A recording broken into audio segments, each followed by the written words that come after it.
finally a way to reduce telemarketer calls to you, because if they call you, they're going to get a robot. Like everyone else, I was annoyed by telemarketing, and I thought, well, it's our civic duty to waste as much time as possible and prevent other people from getting calls from these bozos. Now we have an app where you can make your own robot, and then that robot can answer your calls, or you can publicly publish it and your robot can answer calls for other people.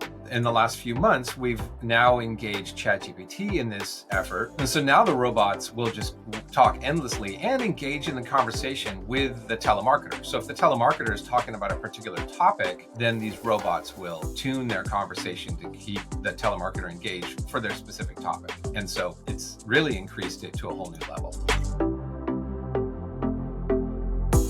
Hello and welcome to the Conspiracy of Goodness podcast. Yes, another episode this week with an innovator who is fundamentally improving the world. There is an enormous wave of goodness and progress well underway in the world that almost no one knows enough about yet. But here at the Conspiracy of Goodness podcast and over at the Goodness Exchange, we're sharing the stories and the people who are fundamentally changing our shared future in a positive way that we just aren't hearing enough about on the daily news. And today we're going to start with an amazing conversation with exactly one of those innovators, Roger Anderson. He is tackling a problem that plagues us all, telemarketers.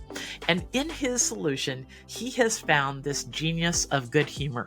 You know how telemarketing tends to plague us all these days. It invades our privacy, interrupts our days, and I'm really concerned about the calls that we all aren't taking now unless we recognize the number. I know in my own story with the Goodness Exchange over the last 10 years, there are 3 calls that I answered when I might have just ignored them these days. And those 3 calls changed the future for the Goodness Exchange and countless others. So I hate that telemarketing has forced us all into this weird corner.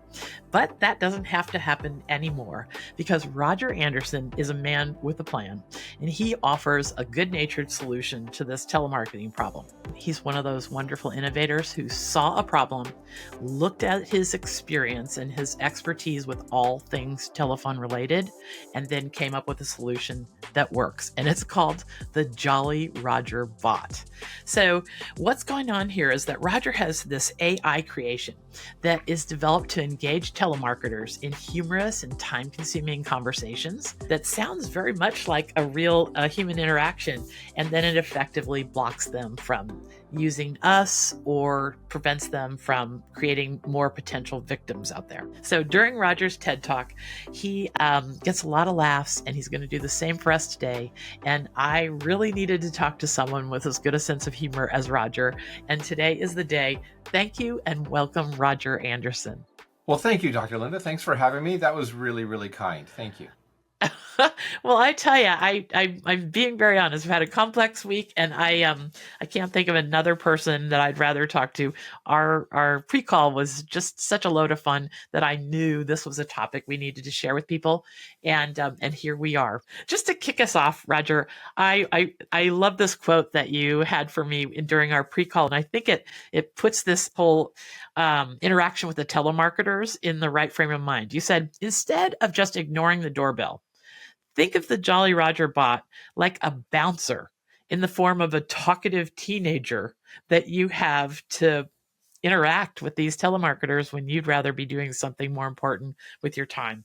So talk to us about this analogy, because I think you're right. These constant calls that we're not asking for is like constantly having your doorbell rung by strangers, right?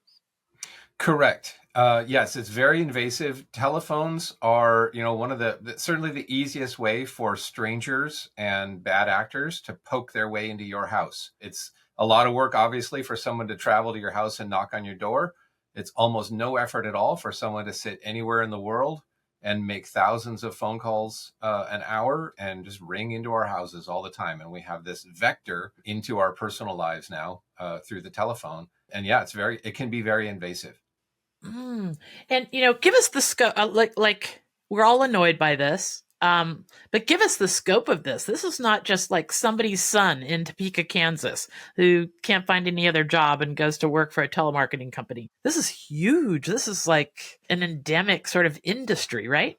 It is. It's by far the number one complaint to the Federal Trade Commission and the Federal Communications Commission. Telemarketing and spam is a very profitable industry because it can be done so efficiently now. It's very cheap to set up a boiler room of 15, 20 people with a lot of open source tools, cheap hardware, and just make millions of telephone calls. And it's cheap to do. Voice calls are almost free, and the U.S. is very susceptible to this. Hmm. Okay. So with that quote about it, just think it's instead of, ignoring your doorbell, it's like having a teenager. You've got a great story. Please start us off with this story with your own teenager and how this all sort of got started. Sure. About almost 10 years ago now, when we all had landlines, I did get a phone call, and I like everyone else, I was annoyed by telemarketing, and I thought, well, it's our civic duty to waste as much time as possible and prevent other people from getting calls from these bozos, right? And so I just handed the phone to my 14-year-old son, and then less than a minute later, Zach handed the phone back to me and said, "Dad, he said a bad word." And I said, "Wait a minute, that was just an air conditioning guy. Why would an air conditioning guy swear at my son?" And that's when I realized that he wasn't really an air conditioning guy. I was naive like many others. And this was just somebody whose job is to develop leads and find people that might be interested in air conditioning services. But that's when I realized that there's no consequence for them to be as abusive as possible. I've learned a lot of things since then, right? They'll sit with a headset on, and in some cases it's sort of a game to get the other person to hang up. And so they'll when the lead goes nowhere, when the call goes nowhere, they'll be abusive and then just get you to hang up, and they just sort of laugh it off, and then it calls the next person, and they don't have to even touch the keyboard. They just kick back in their chair and try to scam as many people as they can. But that was my own personal experience. Was my son got a call, the telemarketer was somewhat abusive, and I said, I'm a telephone guy. If any, like I have limited skills, right? But in this particular domain, I should be able to fix this and protect my family from telemarketing. And that's what I did. It was a long and lengthy process of, trying to figure out who the telemarketers were, and then I routed them just to a recording that said hello a few times, and realized that cut through their machine. And then I said, wait a minute, I've got my machine has their human on the line instead of the other way around. And that's when I said, well, how long can I keep this going? And so then I just slowly developed an algorithm to keep that telemarketer engaged as long as possible. And that's the gist of it, right? Is that there's two things happening there. As long as you keep them engaged, they're not bothering somebody else. Mm-hmm. And then I think there's a myth, there's like a societal myth that if we just say the words, please remove me from your list, that there's some obligation for them to do that. That's absolutely not true. So, Correct. Yeah, that's yeah. not true. There's no incentive for them to remove you from their list. And Okay. in most cases, the agent themselves has no power to do so. There are certain, what I would say legitimate outbound telemarketing operations. We all get, legitimate calls from our banks and our healthcare providers and things that way. They're certainly using technology, in terms of what we would consider robo dialers or automated dialers to reach us for legitimate reasons. And so, in those situations, those limited situations where they're following the rules, certainly if you were to say, remove me from your list, I don't want these types of calls, they have a mechanism to do so. But, almost 100% of the telemarketing calls that you and I experience and hate, those callers have no ability to remove us from the list, and there's no reason to. They sell the number to other providers. They'll call over and over again. They'll reach somebody else in the household, or you've changed your phone number, and so your number is now assigned to someone vulnerable, maybe someone new to the country, or someone struggling with the local language, or somebody who's elderly. And so, that there's no reason for them to ever stop calling that phone number. And so they will do so over and over again. Okay. And Until now. till now, because Until now. that's what Yeah. Roger's offering with the Jolly Roger. First of all, let's just get people to know right where to find you, because I I plan on signing up as soon as possible. Oh, Where do they find the you? The jollyrogertelephone.com. Okay. jollyrogertelephone.com. I'm very fortunate in that it was it was such an unusual service and an unusual technology that you could probably find me through various searches. Just look Mhm. for, guy who programmed telemarketing robot or something like that. But yes, the Jolly Roger Telephone Company at jollyrogertelephone.com is the way to find this service. I want you to go into some detail, but as I understand it, it replaces the voicemail on your phone and it screens your calls, whitelists and blacklists people, all these things. Go through what the Jolly Roger actually does. Yes, certainly, yes. So it's one thing to create a robot that can talk to people over the phone, but I also, fortunately, been working in this industry for a while, and so I've created multiple integration methods. So the robot lives in the cloud. There's nothing to install on your phone. There's nothing to do on your landline. As long as you have a somewhat modern landline service, the old school 1940s plain old telephone service is not capable of doing any advanced forwarding or advanced integration, but almost any other line can connect with Jolly Roger Telephone. Once that takes place, the robot, if it recognizes the number that you've designated as a spammer, a known spammer, or we use a third party that keeps track of the reputation of telephone numbers, then we'll just pick up with a robot right away. We know it's a telemarketer, and we'll just pick it up, intercept it. The nice thing is you get a recording afterward. So it's amazing how entertaining these recordings can be, especially when you've been plagued by sort of one particular flavor of telemarketing, whether it's duct, cleaning services or roofing services or green energy or, whatever your flavor is. Those listening probably can relate to having a flavor of telemarketing that they just get over and over again. Well, now we've got, robots. And so these robots will pick those up. If we know who it is, if it's a known party, they're in your contact list or they're a friendly that you've designated, by putting them on a white list or a pattern or something that way, then it's just regular voicemail. Nobody knows the difference. But the magic is that in between, because we all get unknown callers. I don't know who that is. Telemarketers are cycling their caller IDs. I could go on and on about caller IDs and caller ID spoofing and things that way. So we're all getting phone calls from different phone numbers that we don't recognize, and it's impossible to keep up with who's owns that number and is that a good person or a bad person, anything that way.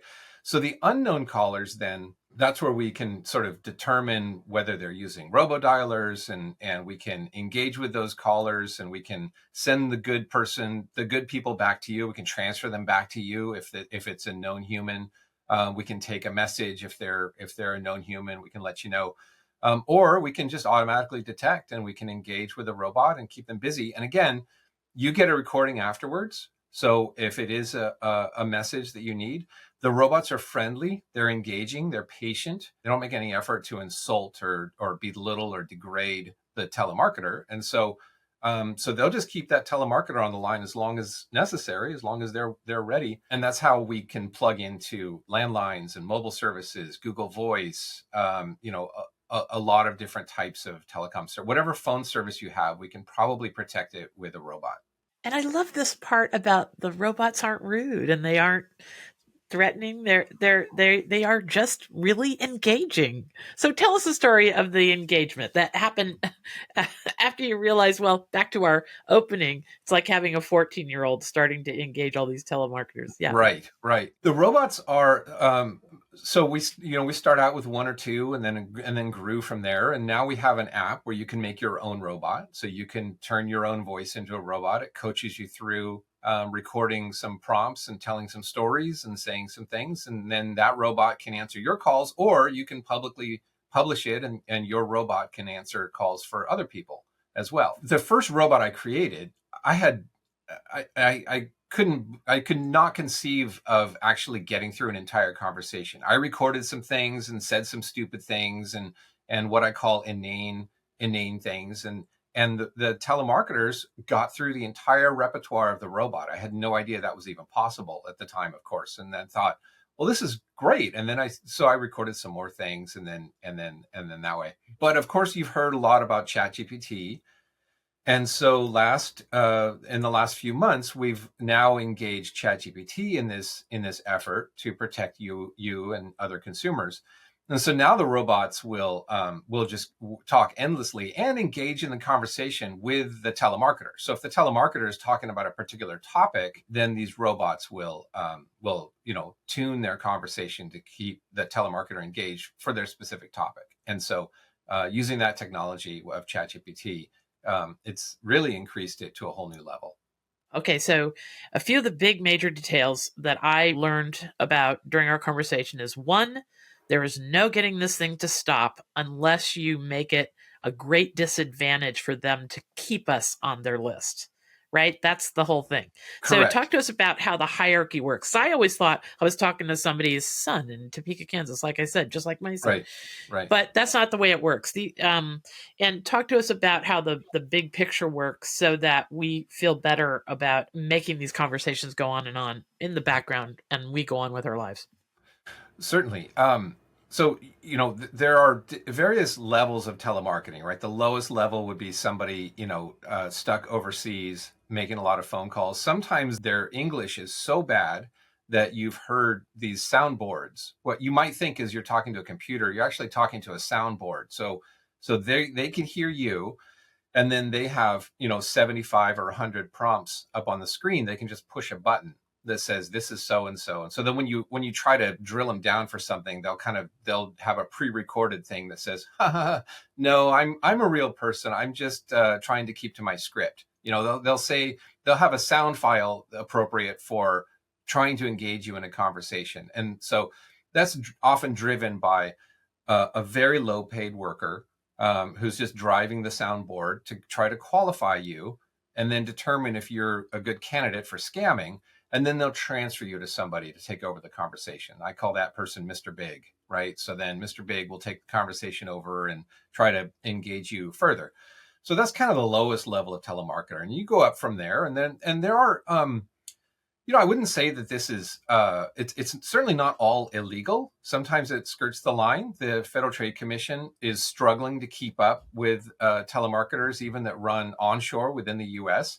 Telemarketing itself, I have nothing personal against telemarketers, and I love, as I love telecom, right? I love call centers, and I love inbound telemarketing and inbound agents, and when appropriate, outbound agents as well. So I have nothing against the industry or the agents themselves. It's a great career to get into, especially if you're trying to recover from addiction, or you've been incarcerated, or you're new to the country, or something like that. You got tattoos on your face and you're trying to make a living.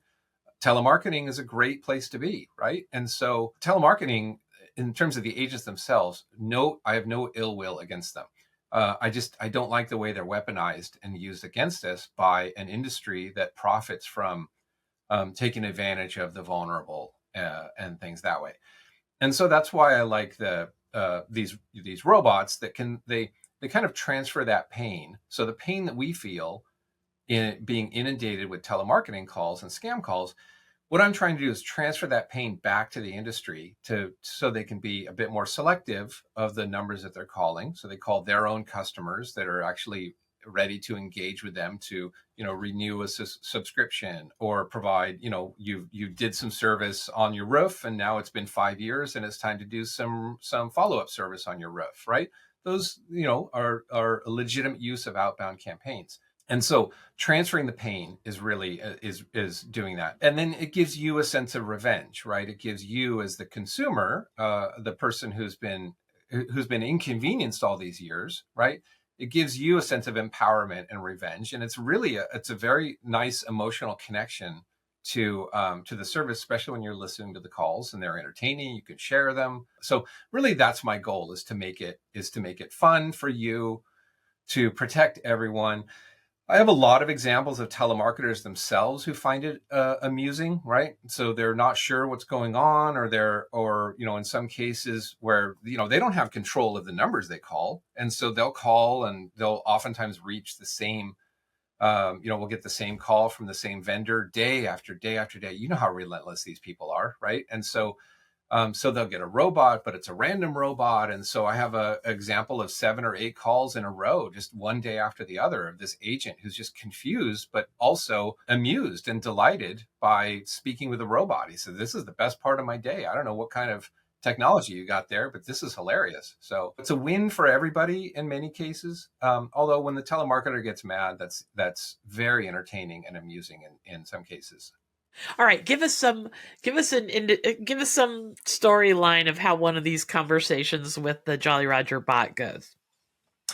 Oh, certainly. So the conversation engages, and the robot says something. The robots will sort of sense when the telemarketer is getting suspicious, and so when the telemarketer gets suspicious and tries to press the robot for something, the robot will oftentimes just say something completely inane. It'll be now with ChatGPT, it'll be related to the conversation at hand. So if you're talking about green energy and solar panels, the robot might say something about, I don't know, that it's always cloudy where I am, so I've never really thought that solar would work for me. Or in the case of the old man, say, that the green energy is great, but have you tried? I've got this solar powered toothbrush, and it glows in the dark, and I love it, and you should really consider maybe bundling this solar powered toothbrush with your service, right? And so the robots, they kind of have a personality that's meant to be somewhat amusing and engaging. It's supposed to be fun for everybody, but also absolutely inane and just completely bonkers. These conversations just get bonkers completely.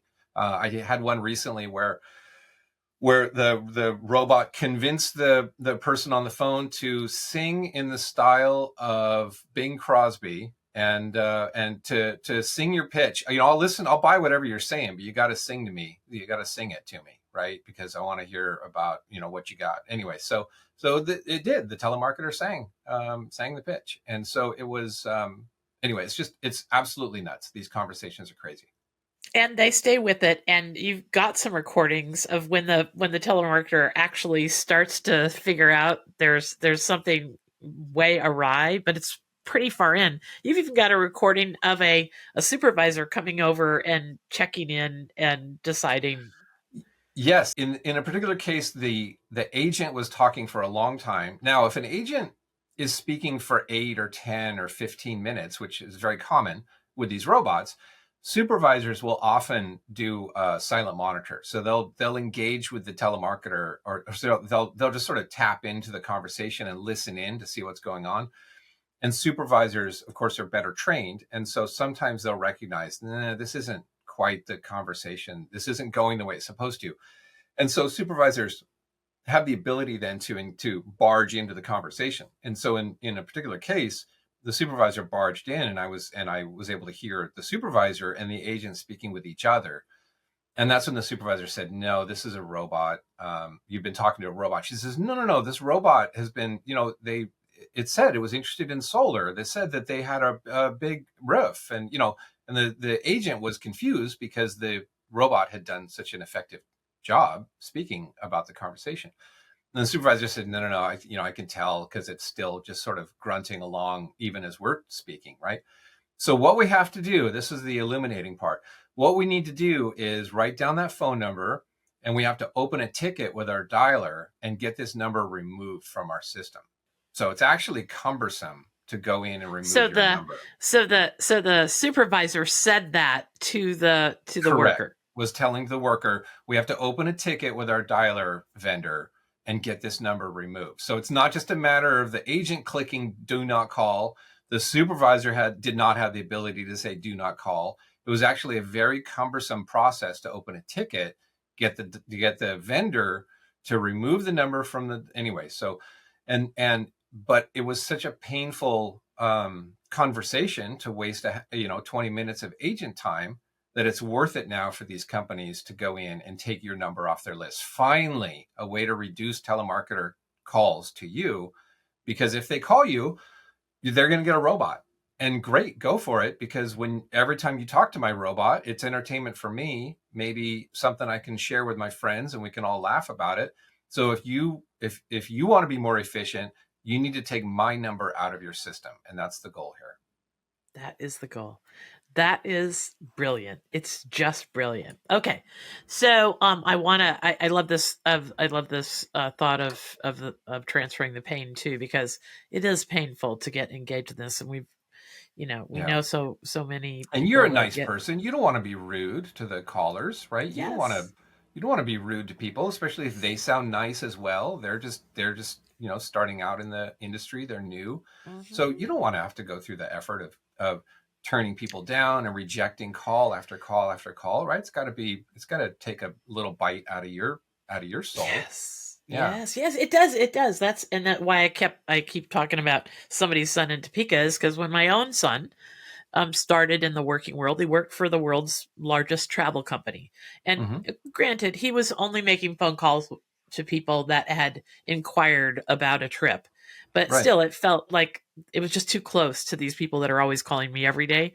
And Right. I was like, oh, I don't want to be mean to somebody's Right. son. Right. No, exactly. Exactly. But I it's don't blame not. you. Let Yeah, because we they're should nice. all just. Oftentimes they're nice people. And by the way, they think they're working for a legitimate company, right? They think they're being helpful. They're trying to give you a vacation package and a free cruise from one of our ships in Florida, right? They honestly think that they're trying to give you a cruise. And so they're nice people. If you scream at them and tell them they're a horrible person and curse at them, like, I don't get it. I'm trying to give you a cruise. Why are you so mad at me? Right. And so it's really the industry and their boss that's the problem. So I'm not only transferring the pain, but we're transferring the pain to their boss. So if those people are paid by the hour, then we're wasting their time. And if they're paid by closing the sale, then they're going to get mad at their boss that their boss is feeding them robots. Stop feeding robots in my ear because I can't make sales. So you need to do a better job or I'm going somewhere else, right? And so no matter what, management of these companies need to figure out how to get your phone number off their list. And there's this alternative that we have been doing, blowing a whistle in the phone. And, people think they have these homemade Right. recipes to make this Right, stop, right. but Yeah, I've heard them none of all. I've those. heard, yeah, a lot of comments on social media saying, "Oh, I just do this. I just tell them that person's dead, or I just shout into them, or I just put them on hold for 5 minutes, or something that way." You don't have time to prank telemarketers. The minute you hang up the phone, they're just going to call back again the next. And of course, whistling in their ear, everyone has sound suppressing and things that way. So you're not gonna scare somebody with a loud noise or damage their hearing, right? Because only so much volume is actually transmitted through the phone. So you could be the best psychologist in the world and convince that agent that they've made some terrible life choices, and get them to cry and throw that headset on the desk and storm out of there to go for a better life. But somebody else is going to sit in that chair in 20 minutes and call again. So you're not going to stop telemarketing by being mean to telemarketers, right? We have to figure out a better way, and we have to use technology. So that's what I'm trying to do here. Lovely, lovely. Okay, I'm going to take a real quick break, and we come back. We're going to hear so much more about the Jolly Roger bot that will help us all stop the telemarketing noise in our lives. You know how the constant negative noise in our digital lives feels like it's reaching a boiling point? Now, many of us have tuned out the news and social media almost entirely. Well, it doesn't have to be that way. There are newsworthy stories about amazing progress, innovation, leaps in human potential, and wonders in the natural world, and they're just not reaching the top of our feeds. We can have access to this, but none of us has the time or maybe even the emotional stamina to search through all the doom and gloom news to find what's right with the world.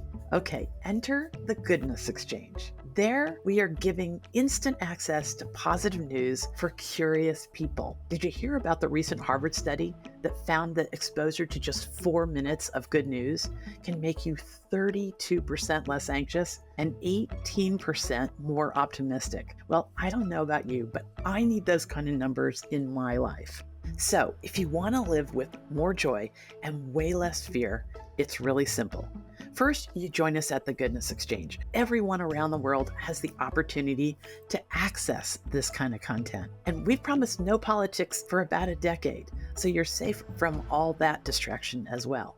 Second, you allow this new more positive, balanced worldview to put a spring in your step again. It can change the way you react to your kids, your coworkers, everybody you come in contact with. And the stories we write about can make you the idea person in your circles. These challenging times call for us to wake up and take control of our perspective. The people who use the Goodness Exchange have the ability to react to the harshness of the world much different because they know way more about what's right with the world. And that's a resource. So subscribe to the Goodness Exchange, our YouTube channel and the podcast, and use this content to live a more expansive worldview. It is still an amazing world out there, and you can be a part of it. Welcome to the Conspiracy of Goodness.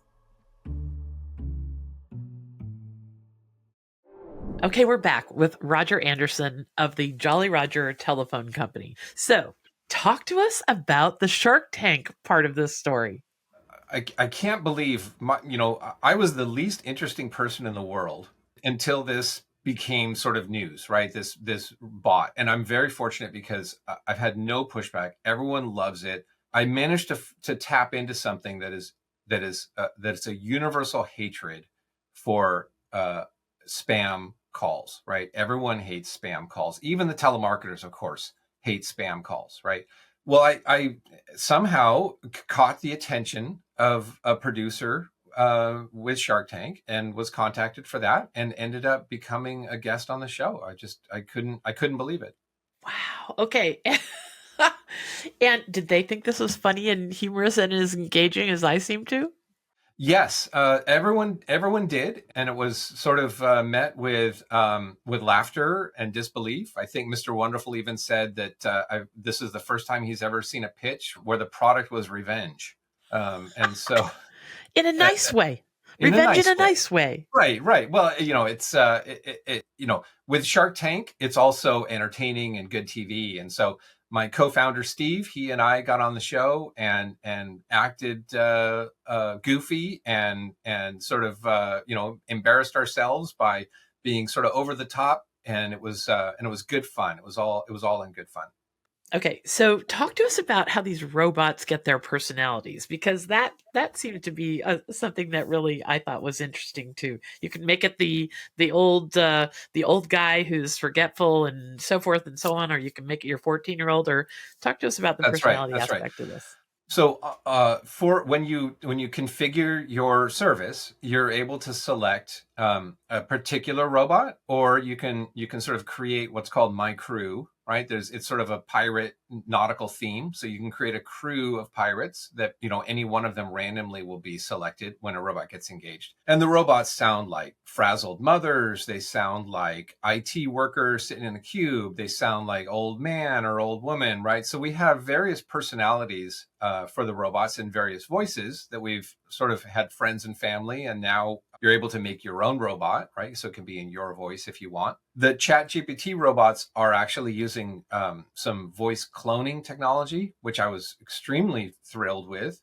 So we took some of our favorite voices of the robots that have been very successful and helpful over the years, especially Whitey Whitebeard. He's our old man robot. He's been great. Crazy Maisie is our old lady. So those, of course, sound the most vulnerable, right? They sound elderly. They sound a little bit clueless, maybe struggling with memory loss, right? They're the perfect candidates for getting scammed. And so those robots will, in some ways, be the best at engaging the scammers, because the scammers think they've got one. This is the perfect, ideal robot here, they'll the robots that are searching for the credit card, they'll find the Blockbuster card accidentally and try to read the number back and things that way, right? So the voices are cloned from some of our most successful robots, and so that's where the personalities. Now, in terms of personality, with ChatGPT and with AI, you've probably heard that the super prompt is the magic in all of this, right? And so we've spent a lot of time sort of tuning our super prompts to. Now, talk to me about super prompts. If I don't know about this, maybe other people don't. A super prompt with AI is sort of this very, very long sort of paragraph, a backstory, and okay, you're you're a former salesperson from and you're trying to pitch a product that you might find in the dollar store, and so you're trying to you're trying to tell the telemarketer, yeah, I love your product, but maybe you should try what I've got here in the dollar store. Or you're somebody, but you're sort of a sad sack, and everything's just going wrong in your life and something that way. And so within the super prompt, we can sort of tune the personality of the robot. So we give the robot a personality, and the personality is somewhat random, and it's for the purpose of that one particular phone call. And then when the robot takes the personality of a get rich quick type person, it's a completely different conversation, right? When you're a sad, Charlie Brown type, that everything's going wrong in your life. So that's how these prompts take place and engage, and then keep the telemarketers busy. And I'm going to make sure we put in the article on the Goodness Exchange about this interview, I'm going to put some links that Roger will share with us, most notably the one to his TED Talk, where you can actually hear one of these conversations unfold. That's the best way to appreciate what Roger's up to here. So, Roger, talk to us about a few more funny interaction stories. Certainly. The telemarketers will, when they get abusive, I don't know what your audience is going to be tolerant of in this particular interview, right? But if you can get over the idea that the Jolly Roger robot is the bully, right? The Jolly Roger robot is not the bully. But in some cases, when we say cringe, and depending on how much we all experience listening to these interactions and conversations and emotions, right? Emotions can get hot, right? In some cases. So when the telemarketer is talking to a robot, and the robot is not completely on track, obviously, with what's going on, the telemarketers often get frustrated. Again, they're sitting with headphones, kicking back in a basement with no air conditioning and a tank top and something that way. And so the telemarketers will, rather than hang up touch their keyboard and hang up and try to engage they'll oftentimes, when the conversation's not, obviously they're not going to scam you, they'll just get abusive. They'll just say, especially with the females, right? They'll just try to engage in some raunchy conversations with the females. And strangely, these robots don't hang up. They're patient, and they'll engage back. Right now, of course, we tune the prompt so that the robots themselves won't engage in raunchy behavior as well. They'll say things like, "I can't believe you're saying that to me. I want to talk to your supervisor." They're not very good at trash talking, but they're so innocent, and they're offended and things that way, which then just triggers more and more conversation, right, with the telemarketers. So the telemarketers will get there's a lot of swearing at times, and so there's some sexy talk, and there's some abusive talk and things that way with male and female robots. I was surprised how often the males will get abused as well. It gets a little tough because we've got, like, Steve and I, my co-founder, we initially used our family to voice a lot of these robots. So it's hard to hear some of the abuse that our family members in our minds are taking, right, in these conversations. And so I remember saying to Steve one time, it's like, I can't believe, I can hear these telemarketers trying to have phone sex with my wife. And Steve said, "What are you talking about? They're having phone sex with my dad." So anyway, so that was. Oh, this is bad. This gets way bad. Yeah, I never stayed. Yeah, it can be bad. I can't think of another time when I've ever helped promote somebody's business like this, except yeah. except for I find the whole thing just fits so well in the Venn diagram of what we do at the Goodness Exchange. I'm trying to find and send the world out word of really good solutions that feel like a win-win-win. Like this problem of telemarketing, I want you to go into that in a minute. Like, who are the victims here? Because that is super disturbing. In my life with all my patients, I have had so many bad stories from patients whose elderly parents get caught up in these telemarketing scams. Heartbreaking. Yeah. It's just heartbreaking. So Yeah. I guess the reason why I'm singing your praises today, and I want you to tell everybody about this concept, is twofold. One, I want people to think about their own ideas, because this is what happened to you. You didn't set out in life to create the Jolly Roger bot. You just took your life experience and applied it to a really important problem. And I think we all have the ability to do that. And also, I'm helping to promote it here just to get the word out, because this is a problem that hurts so many people. And I'm happy to shine a light on what you're doing. Well, I really appreciate that. Thank you. Yeah, for the last several years of my father's life, I had this protecting his phone. So there were 6 family members that could ring to his room in a retirement home, and no one else could ring through. They would always get a robot that just sounded like a gullible old man, and that old man robot would then just keep them busy and on the line, but would, of course, would never divulge anything personal or financial, and it would keep those scammers at bay. But we knew that the 6 family members could always ring through. Oh, yeah, and I mean, I guess it was just 2 weeks ago. I had a contractor here visiting me, and we just got to talking. It was like 15 minutes after you and I got done with our pre-call, Hmm. and he and I happened to mention, I had a kind of a spring in my step after leaving the phone call with you, and I happened to mention that I talked to you, and he told me a horrific story about attic insulation that he had with his own mother, who's in a Mm, yeah. assisted care facility, and she darn near lost $15,000. Mm, that's And awful. Yeah. yeah, and then somebody at the gym where I was working out just days later told me the story of his grandmother who got sent some weird message, and she responded and then got all snagged up, and they said that she was supposed to send that he was in jail, and she Mm. darn near sent these people $10,000 bail. Unbelievable. Yeah, we all hear Ay. these terrible, terrible stories. It's just heartbreaking. And I feel somewhat protective of the telephone network because it's my industry, and I owe my career to, the telecommunications network. And the thought of all of this malicious behavior taking place across a network that I love so much, I take it personally and want to do my best to protect the network and protect the people on it. And, getting back to your point of these life-changing telephone calls, right? I want us all to love our telephone again. And I want us to not be afraid of answering the phone and not hating the phone. When the phone rings, we all cringe when the phone rings.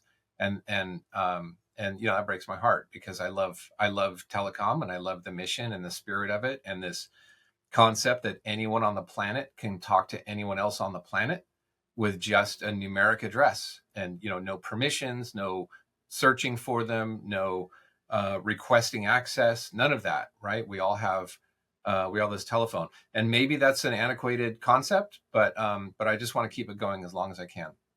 I just can't think of what my life would look like if I hadn't answered the phone, the odd number from Dr. Srikumar Rao. I was pushing back in an airline one day, and this really important thought leader in the world of philosophy and business had discovered the Goodness Exchange. And Mm. back then, I somehow I had my personal cell phone on the Goodness Exchange, or he came across it. You know how you Yeah, lose yeah. track over the years. And he just called me out of the blue, and now he's been a guest writer for us ever since. Hmm. He's the guy that speaks at Harvard and Google and all over the planet about better ways to think of our human circumstances. Hmm. Wow, the lives he's changed. He's his on our YouTube channel at the Goodness Exchange. His pieces are the most viewed, the most shared. Gosh, he's changed my life just from a few insights that he's given me. So, Roger, we're all about spreading goodness and progress in the world. And this is fundamentally what I think your idea and your service is all about. Give us the like the little short course to have us understand how we are actually helping thousands of other people when we use your service, because of the way the logistics of this weird telemarketing system works. One thing interesting about using these robots is that telemarketers, as you know, when you pick up the phone, you say hello, you have to say hello a couple times. And that is a predictive dialer trying to determine whether or not you're an answering machine. And so telemarketers will use predictive. No telemarketer is picking up a handset and dialing a phone, right? Like we would think of with traditional telephone, right? They're all using predictive dialers. So when the telemarketers are idle, that's very expensive for the scammers. You don't want 10 agents sitting around not on the phone, of course. You don't want one agent sitting not on the phone. So when you have one telemarketer who's idle, what you'll often do is launch multiple phone calls out into the world to try to get one person for that telemarketer. Okay. And whatever that ratio is, if you have a 3%, like most of us aren't answering the phone, a lot of the numbers are invalid. They're going to go to voicemail, things that way. So you might launch 20 phone calls at once in hopes of getting one person on the phone, one real person on the phone to feed to that telemarketer. And that's why a lot of times when we pick up the phone and we say hello a few times, sometimes it'll disconnect because somebody else was fed to the agent and now there's no agent available for you. So that it just hangs up the phone. So when you get a call and you say hello, hello, hello, and then click, nothing happens, it's because that telemarketer launched 100 phone calls and managed to feed the agents before you picked up the phone, right? So if we can keep somebody on the phone, so if a telemarketer calls Jolly Roger and speaks even for 5 minutes, right, even for 1 minute on the phone, that predictive dialer has been shut off temporarily while all those agents are busy. So just engaging with Jolly. So in a lot of ways, you as a consumer of telecom services, if you engage Jolly Roger Telephone, you're helping hundreds or even thousands of people by not, those people are not getting a phone call for the entire time a robot is speaking with that telemarketer. So you can do good things for others simply by engaging a Jolly Roger robot, right? You're going to help 1,000 people while that robot is talking to that telemarketer. And so, and those of course are the less sophisticated that don't have advanced telecom services, or they're not going to sign up on a website for Jolly Roger Telephone, right? So if you want to help other people that don't necessarily have the capacity or the wherewithal or the engagement or the internet access or the sense of humor or the interest, right, to use these services, you can help other people just by signing up and using Jolly Roger Telephone. I'm just and that's you have the ability to shut off thousands or tens of thousands of phone calls on the network by having your robot engage with telemarketers. So in a lot of ways, we're using your telephone number to protect other consumers of telecom services. So I just wanted to say that would be very helpful to help the world. So I'm not trying to change one phone at a time, right? One subscriber to Jolly Roger Telephone can help thousands of people at a time. Okay. So, Roger, as we close here today, tell me, if this had been a real short interview, what you really wish people knew. I wish people knew that the regulators, the telecom carriers, nobody can help you with this issue.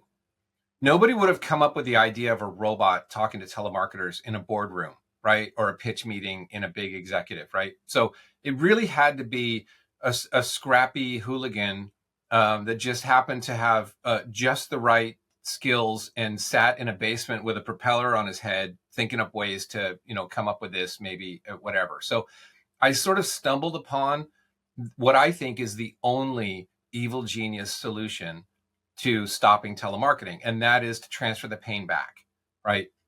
Regulation can't help, carriers can't help. There's a lot of work right now being done to try to pitch new technology to sort of verify that these numbers are valid. None of it's going to work. I'm sorry to say. We're all going to suffer from telecom and spam calls unless we come up with some innovative ideas that come out of some goofy guy's head somewhere. And I don't think this would have been approved, right? If I went to the executives at AT&T and said, I got an idea, they would have just laughed me out of the room. All right. Well, I find after 10 years of talking to people exactly like you and writing about them, this is the way genius happens. When somebody creative just sits and thinks of how it would solve this problem for themselves, like they're solving a problem that they have themselves, in a way that isn't harmful to others. They just take that creativity to a higher level. And I think you've done it. I can't thank you enough for sharing us. Tell us exactly one more time where people can connect with your service. JollyRogerTelephone.com, and you can sign up 30 days free, use all the features, try the service, see what you think. There's an app to help guide you through it. It's meant to be very easy to use and, of course, effective and fun. It'll be a fun service. Yeah, I so agree. Okay, well, thank you so much, everyone, for joining us for another episode of the Conspiracy of Goodness podcast. And thank you, Roger. I hope all the joy and wonder and these interesting ideas of that solve problems. I hope that all that we've been talking about will put a spring in your step for the rest of your week, and you'll visit us again next week for another episode of the Conspiracy of Goodness podcast. Thanks, Roger. Thank you.